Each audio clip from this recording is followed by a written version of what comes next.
One bullet, one man, one single moment on a summer morning in 1914. And the entire world was set on fire. That's what they told you in school. That's what the textbooks say. Archduke Franz Ferdinand was shot, and World War I began. Simple, clean, packaged neatly into a paragraph and forgotten by the next exam. But here's what they never told you. That bullet didn't start a world war. It couldn't have, not on its own. What that bullet did was light a fuse that had been carefully, quietly, dangerously laid across the entire continent of Europe for over 40 years. Tonight, we pull back the curtain. We follow the secret deals made behind closed doors. We trace the web of alliances that turned one man's death into 20 million. We meet the emperors whose pride cost a generation its life. And we uncover the 37 terrifying, -37 days in which the most powerful leaders on earth had every opportunity to stop what was coming and didn't. By the end of this video, you will never look at war or the people who start them the same way. Again, welcome, let's begin. Picture Europe in 1914. On the surface, magnificent. Grand palaces rising above fog-covered rivers, gaslit boulevards lined with boutiques and cafes, opera houses filled every night with aristocrats draped in silk and jewels. This was the Belle Epoque, the beautiful era, and the great powers of Europe genuinely believed they stood at the very peak of human civilization. They had railways crossing mountains, steamships crossing oceans, telegraph wires crossing continents. They had museums, symphonies, universities. They had conquered most of the known world and divided it neatly among themselves. What could possibly go wrong? Everything, because beneath that glittering, perfumed surface, Europe was a continent of loaded guns pointed at each other. For decades, the major powers had been watching one another the way rival kings watch a chessboard, every move calculated.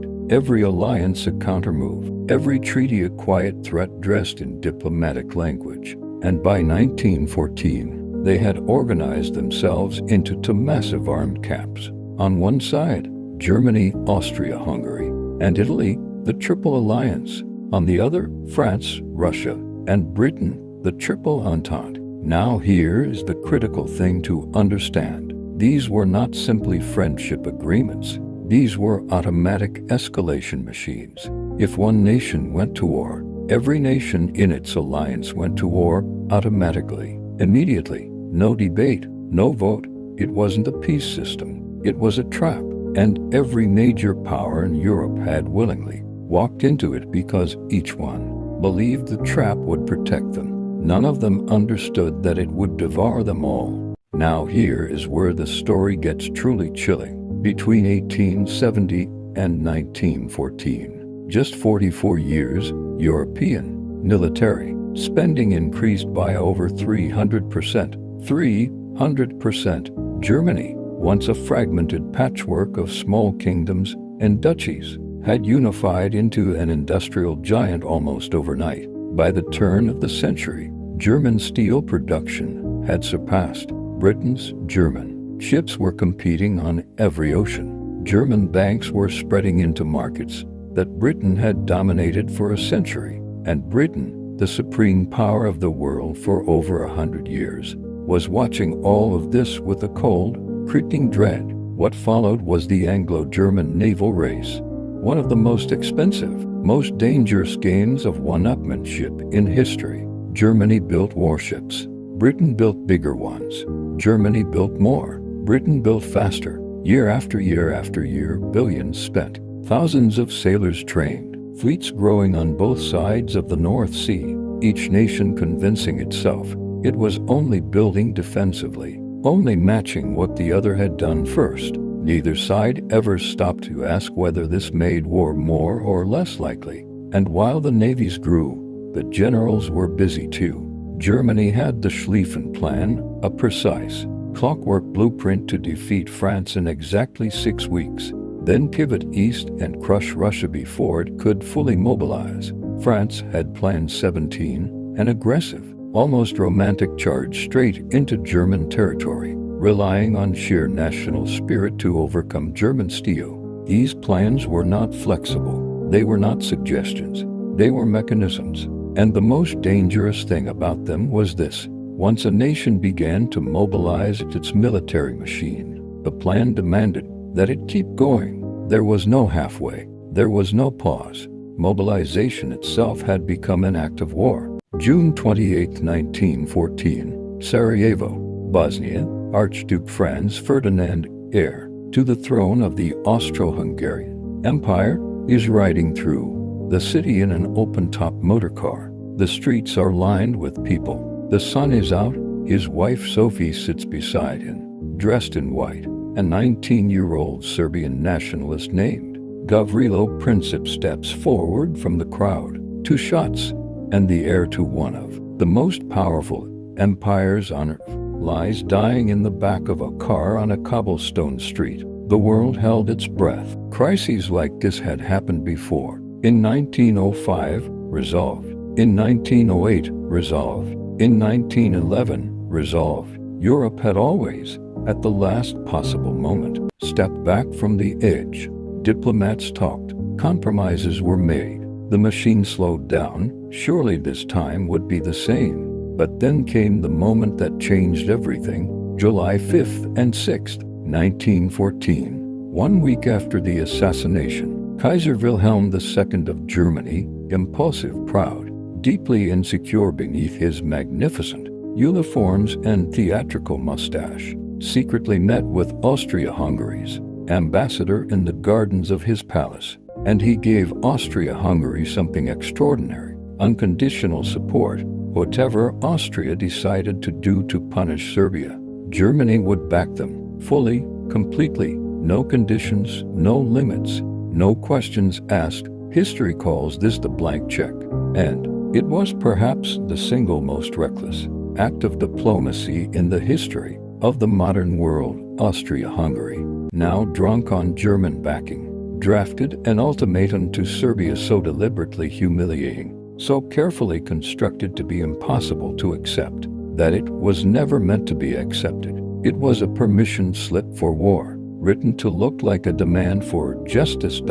Serbia, remarkably, accepted almost every condition. Almost. It didn't matter. Austria-Hungary declared war anyway. Germany had handed a loaded gun to a reckless partner and said, "Do whatever you want," and the partner pulled the trigger. What followed was 37 days. 37 days in which the leaders of the most powerful civilizations on Earth had every opportunity to stop what was coming, and one by one, they didn't. Austria declared war on Serbia on July 28. Russia, humiliated too many times before, desperately afraid to abandon its Slavic allies again, began mobilizing its enormous army. Not because Russia wanted a world war, but because Tsar Nicholas's government feared that backing down one more time would mean revolution at home. His throne depended on appearing strong. Germany saw Russian mobilization as an act of aggression and issued an ultimatum. Russia ignored it. Germany declared war on Russia on August 1st. France was allied with Russia. Germany declared war on France on August 3rd. To attack France quickly, exactly as the Schlieffen Plan demanded. To attack France quickly, exactly as the Schlieffen Plan demanded, Germany needed to march through Belgium. Belgium was neutral. Everyone knew it. Everyone had agreed to protect it. Germany marched through anyway. Britain had a treaty guaranteeing Belgian neutrality, and so Britain, almost reluctantly, almost in disbelief at what was happening, declared war on Germany on August 4th, 1914. In 37 days, a political murder in a Balkan city had become the First World War. And here is the most haunting truth of those 37 days. Almost every leader involved genuinely believed they were acting defensively. Each one thought the other side had left them no choice.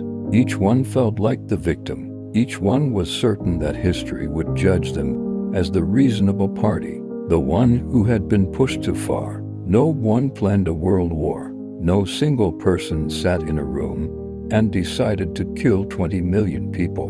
But no one stopped it either. And now we reach perhaps the darkest truth of all. Almost every military commander in 1914, on every side, believed the war would be over by Christmas. By Christmas. That is how catastrophically, how tragically wrong the most powerful men in the world were about what they were unleashing. Young men across Britain, France, and Germany volunteered in there. Millions, excited, proud, heads full of romanticized images of cavalry, charges, and heroic last stands. Crowds cheered them in the streets. Bands played. Girls threw flowers. Old men shook their hands and told them they were lucky. Lucky to be young enough to serve. None of them knew about mustard gas that blistered the lungs from the inside. None of them knew about artillery barrages that lasted not hours but weeks. None of them knew about the trenches, 450 miles of them, stretching from the English Channel to the Swiss border, where men lived in mud and rats and terror for years at a time, fighting and dying and gaining nothing, losing nothing, advancing and retreating across the same few miles of shattered earth. None of them knew that at the Battle of the Sun, on a single day, July 1st, 1916, Britain would suffer 57,470 casualties before the sun went down. One day, 57,000 men. And why did no one stop it sooner? Why did the machine keep grinding long after it was clear that the short, glorious war everyone imagined had become something monstrous and bottomless? Because behind all the strategy and the diplomacy, behind all the maps and the plans and the alliance clauses, was something far more human. Pride, emperors who could not afford to look weak, generals whose entire identity was conquest, politicians who feared their own publics more than enemy bullets, decades of nationalism taught in every schoolhouse in Europe, boys raised on stories of heroic soldiers, glorious sacrifice, sacred duty to the nation. The war didn't happen despite civilization. It happened because of it. Because of everything civilization had taught these men to value, to fear, and to protect. So, who started World War I? Was it Gavrilo Princip, who pulled the trigger in Sarajevo? Was it Kaiser Wilhelm, who signed the blank check? Was it Austria-Hungary, who used a dead archduke as an excuse for a war they'd wanted for years? Was it Russia, whose mobilization set the whole cascade in motion? Was it the alliance system, that beautiful, sophisticated, utterly catastrophic web of treaties that turned every local conflict into a continental one? The answer is all of them, and none of them. World War I was not caused by a villain. It was not caused by one bad decision or one evil man. It was caused by a system of unchecked imperial ambition, automated alliances, romanticized nationalism, arms races with no off switch, and leaders who were too proud, too afraid, or too trapped to be the first one to stand down. And that system, that exact same dangerous cocktail of arrogance and fear and pride, did not die in 1918. It did not die in 1945.